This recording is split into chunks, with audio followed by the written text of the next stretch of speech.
Wadhinyimi Abdul Baga gi Iman Maria matugo tuke monywandi mag abal. Remodega ekin mamoko biro tingo nying Kenya e tuke mag Commonwealth mibiro bagi e piny mar Trinidad and Tobago dwe manyien. Jotugo ariyogo tieko ikruok margi kaunti ma Kilifi motelo ne wuok pacho ka juma manyien. Alfana Mwanyika ma en kocha mar jotugo ariyogi osebedo katimonegi ikruok ng'ato ka ng'ato nyaka ni tim Kenya yier jotugo mabiro dhi Trinidad and Tobago.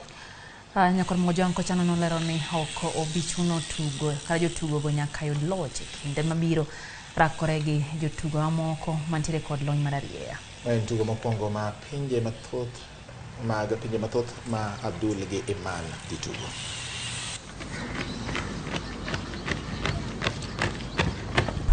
This week we've been working mostly on their technique and speed work.